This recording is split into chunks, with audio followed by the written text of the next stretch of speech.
Assalamualaikum warahmatullahi wabarakatuh. Perkenalkan, nama saya Putu Linda Andaniari dengan NIM F1G1222061. Langsung saja, di sini saya akan menjelaskan materi untuk cara masuk ke Termius, konfigurasi Termius dengan server AWS.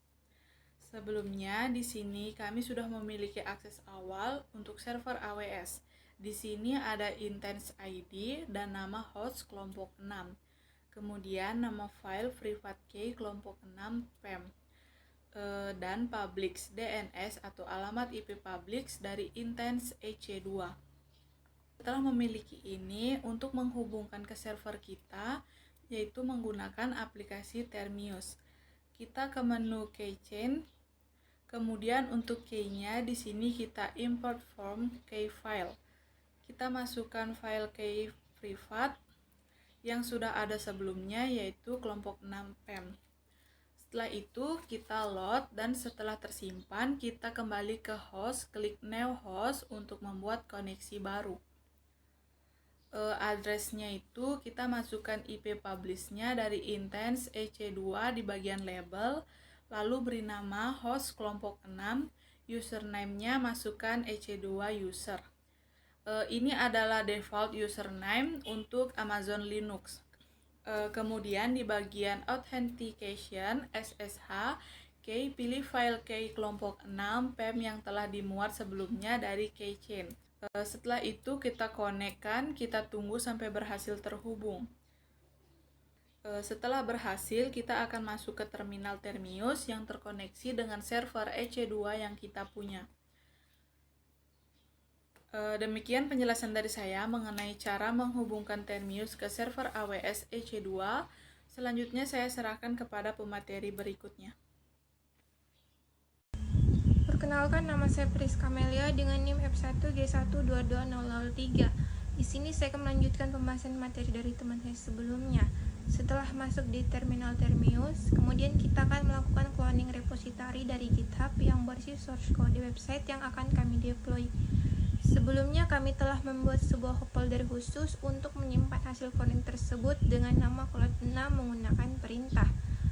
Selanjutnya, pertama kita buka terlebih dahulu repository GitHub-nya dan kita copy link repo-nya. Kemudian kita kembali ke terminal, lalu masuk ke direktori cloud6 dan kita git clone. Setelah berhasil tercloning, kita cek dulu apakah foldernya sudah ada atau belum. Di sini foldernya sudah ada, yaitu ilkom22 cloud6. Setelah itu kita buat virtual environment untuk menjalankan aplikasi secara terisolasi. Setelah itu kita aktifkan virtual environment-nya dan setelah aktif prompt terminal akan berubah. Itu menandakan bahwa kita sudah berada di dalam environment tersebut. Kemudian kita masuk di folder tempat website yang akan kami deploy, yaitu ilkom22 cloud6.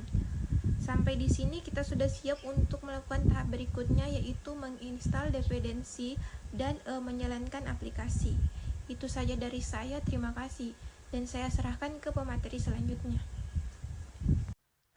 Assalamualaikum warahmatullahi wabarakatuh. Perkenalkan, nama saya Nufifah Hashim dengan NIM F1G1222027.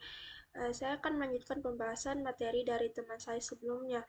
Setelah berhasil masuk ke folder proyek website yang akan kami deploy, yaitu folder ilkom22 cloud6, langkah selanjutnya adalah menginstal semua dependensi yang dibutuhkan oleh aplikasi.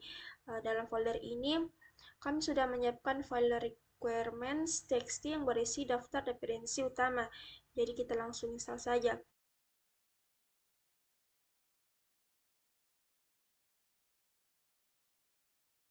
Terus kemudian kita install dependensi tambahan yaitu Winecron yang digunakan sebagai application server untuk menjalankan aplikasi Fetch API secara production ready. Itu kita install juga URL lib3 yang merupakan salah satu library HTTP client yang diperlukan oleh beberapa modul dalam proyek. Sekian dari saya serahkan ke pemateri selanjutnya. Assalamualaikum warahmatullahi wabarakatuh. Perkenalkan, saya Bainatun Sumatri dengan NIM F1G1222001. Saya akan melanjutkan pembahasan materi untuk penginstalan dan konfigurasi Nginx. Untuk tahap pertama, kita aktifkan dulu Nginx 1 dari Amazon Linux Extras dengan enable Nginx 1. Kemudian setelah berhasil, kita install Nginx-nya, dan jika berhasil diinstal akan muncul tulisan complete. Kemudian kita bisa mulai menjalankan Nginx-nya dengan start Nginx. Setelah itu kita cek apakah Nginx-nya sudah berjalan atau belum. Di sini sudah ada tulisan active atau running, yang berarti Nginx-nya sudah berjalan, dan kemudian bisa kita coba jalankan untuk mengecek apakah sudah berhasil dikonfigurasikan atau belum dengan menggunakan Gunicorn.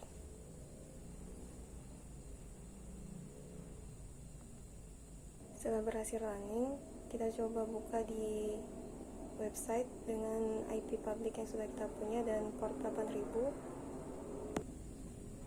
Di sini muncul error 404 karena kita belum melakukan konfigurasi Nginx ke backend-nya. Untuk mengatasi itu, kita buat dulu Nginx config. Untuk membuat file Nginx config-nya, sini kita pakai sudo nano untuk membuat nginx.config. Kemudian untuk di bagian servernya, kita ubah kode yang bagian server dan location-nya dengan kode sebagai berikut. Untuk penjelasan kodenya dan proses berikutnya akan dijelaskan lebih lanjut oleh teman saya. Sekian dari saya, terima kasih. Baik, perkenalkan nama saya Dwi Maisyara dengan NIM F1Y122015. Di sini saya akan melanjutkan penjelasan teman saya sebelumnya mengenai Nginx dan lanjut ke websitenya nanti. Pertama, kita akan masuk dulu ke dalam file Nginx-nya, di mana kita di sini menggunakan perintah sudo nano --etc --nginx.conf. Setelah kita masuk ke dalam file Nginx-nya, maka langkah selanjutnya itu kita akan merubah server name-nya menggunakan IP public yang akan digunakan nanti pada saat running, dan proxy path-nya itu menggunakan localhost di mana portnya itu 8000. Lalu kita keluar dari filenya, kemudian kita melakukan lagi perintah sudo nginx minte, di mana di sini tujuannya untuk memeriksa apakah konfigurasi Nginx kita ada yang error atau sudah valid. Karena di sini tertulis sudah sukses, berarti konfigurasinya sudah benar. Selanjutnya kita melakukan lagi perintah sudo systemtl reload nginx, di mana ini untuk reload konfigurasi terbarunya. Setelah itu kita running. Bisa dilihat cara runningnya kurang lebih seperti ini, Gunicorn dan seterusnya. Lalu kita buka websitenya menggunakan HTTPS dan memasukkan IP public yang digunakan.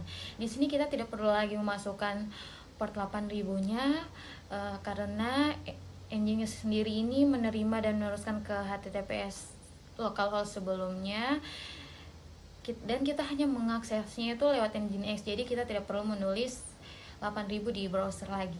Udah berhasil terbuka websitenya, kurang lebih tampilannya seperti ini.